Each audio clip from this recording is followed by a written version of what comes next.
Welcome to Suman TV. నేను మీ శ్రీనివాస్. జీలిమేలి మండలం సిరివారిగూడెం గ్రామంలో మనం ఉన్నాం. కౌలు రైతు ఎవరైతే ఉన్నారో గొల్లపల్లి రవి జీలిమేలి మండలంలోనే ఉదయ భాస్కర్ కాలనీలో నివాసం ఉంటూ సిరివారిగూడెం గ్రామంలో 2 ఎకరాలు మొక్కజొన్న పంట కౌలుకు తీసుకుని సాగు చేస్తున్నటువంటి నేపథ్యంలో పంట చేతికి వచ్చిన తర్వాత ఆ అగ్నికి ఆహుతి అవడం జరిగింది. రోజు ఉదయం కూలీలు తీసుకుని వచ్చి చూసుకునేటప్పటికి 2 ఎకరాల్లో ఉన్న చేతికి వచ్చినటువంటి మొక్కజొన్న పంట ఏదైతే ఉందో అది పూర్తిగా మరి దగ్ధమైనట్లుగా మరి రైతు ఎవరైతే ఉన్నారో అతను చాలా ఆవేదన వ్యక్తం చేస్తా ఉన్నాడు. ఏమంటే ఈ ఘటన పైన స్థానిక అధికారులు ఎవరైతే రెవెన్యూ అధికారులు కానివ్వండి, లేకపోతే పోలీసు అధికారులు, వ్యవసాయ శాఖ అధికారులు అయినా సరే స్పందించి తమకి నష్టపరిహారం అందించాలని చెప్పేసి కోరుతా ఉన్నారు. అలాగే స్థానిక ఎమ్మెల్యే గారు కూడా ఈ విషయంపై స్పందించి నిరుపేద రైతునైనా అతని కుటుంబాన్ని ఆదుకోవాలని చెప్పేసి విజ్ఞప్తి చేస్తా ఉన్నారు. ఏదేమైనప్పటికీ కూడా మరి ఈ రోజు చూసినట్లయితే నిజంగా చాలా బాధాకరమైనటువంటి విషయం. ఎందుకంటే పంట చేతికొచ్చి మరి దాన్ని తీసుకునేటువంటి టైంలో సుమారు 3 లక్షల రూపాయలు, ఎందుకంటే పైపులు కానివ్వండి, తర్వాత కౌలు,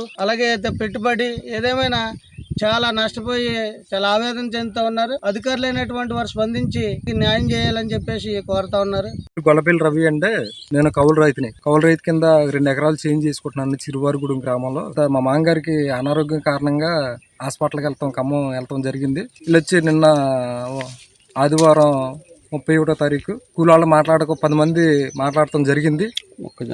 మరి సోమవారం ఉదయం 6 గంటల నుంచి 11 గంటల వరకు పని చేస్తాం, మాకు 500 కూలి అని మాట్లాడుకుంటే సరే నేను ఓకే అని చెప్పా. నేను చేలోకి కూడా రాలేదండి. మరి ఈ రోజు ఉదయం ఫోన్ చేస్తే ఉదయం 6 గంటలకి మరి చేలోకి వచ్చేపాటికి ఇలా జరిగి ఉంది. మరి అగ్ని మరి ఇది ఎలా జరిగిందో మాకు తెలియదు. దాన్ని బట్టి ప్రభుత్వం మమ్మల్ని ఆదుకోవాలి. మరి 2 ఎకరాల చేనుకి 3 లక్షలు పెట్టుబడి అయింది. సింక్లైర్ పైపులు అయితేనే పెట్టుబడి అయితేనే 3 లక్షల నష్టం వచ్చిందండి. రెక్కల మేము కష్టపడే వాళ్ళం. మేము జనసేన కార్యకర్తగా నేను మాట్లాడుతున్నానండి. మమ్మల్ని ప్రభుత్వం ఆదుకోవాలి అని కోరుకుంటున్నాను.